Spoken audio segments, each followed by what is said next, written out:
প্রথমে আমি তেল দিলাম, বেশি দিচ্ছি না, অল্প।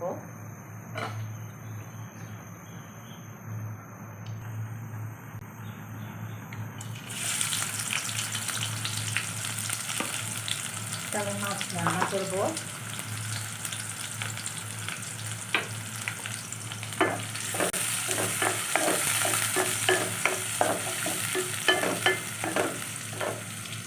লবণ দিলাম 1 চামচ,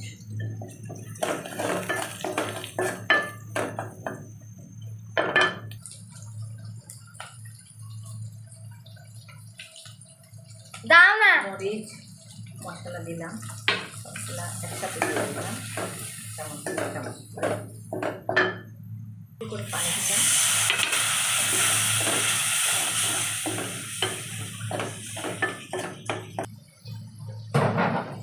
মাছ রান্না করতেছি, ওই জন্য একটু পানি দিতে হবে।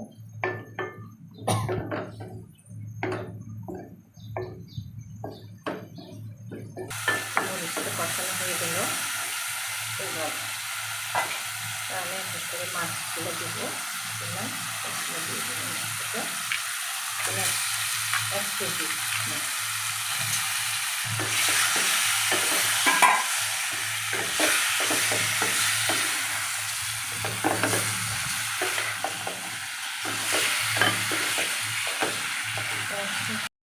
যে 1 পট, শুধু আমরা 3 জন মানুষ, ওর জন্য 1 পট ভাত রান্না করতেছি। আর যে মাছটা রান্না করতেছি ওই যে একটু কষাতে দিলাম।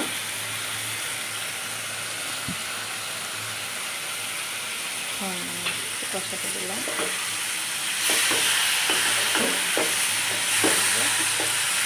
বেশি তেল দিই নাই, কারণ তেলটা হচ্ছে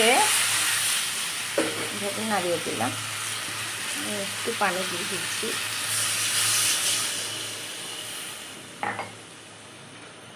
তো আমি এটা একটু ঝোল ঝোল থাকবে, রুই মাছের হালকা ঝোল দিয়ে রান্না করতেছি।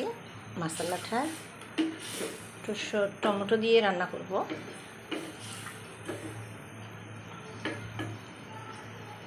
সেভাবে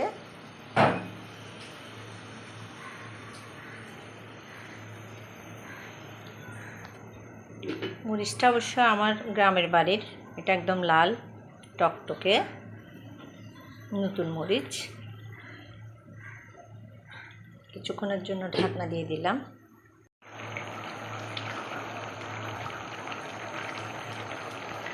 মোটামুটি হয়ে আসছে। এখানে একটু আমি এতে টমেটো দিচ্ছি, টমেটোটা একটু বসে বসে দিব।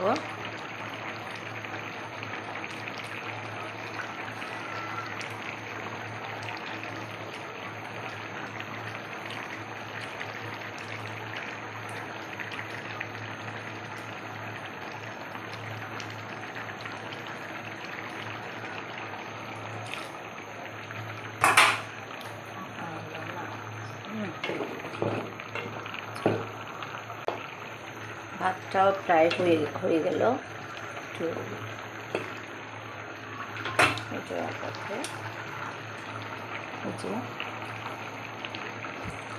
কাটা তো 1-2টা মরিচ দিব ফালি করা, ধনিয়া পাতা, একটু ধনিয়া পাতা দিলাম। এই ধনিয়া পাতাটা আবার ওই ধনিয়ার পাতা না, এটাকে বলে যে বিলাতি ধনিয়া পাতা। এটার সুগন্ধিটা আমার অনেক বেশি ভালো লাগে, তাই আমি এটাই নিয়ে আসি বাজার থেকে। একদম হয়ে গেছে। এখন আমি আমার ভাতটাও হয়ে গেছে একদম, দেখেন 1 পট ভাত হয়ে গেল, এটাও হয়ে গেল। এখন আমি নামিয়ে ফেলব।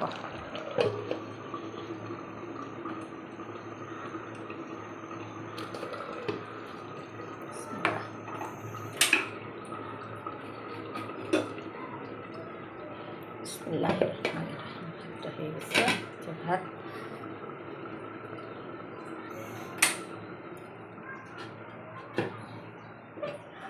তরকারিটা হয়ে গেছে, একদম সুন্দর কালার আসছে।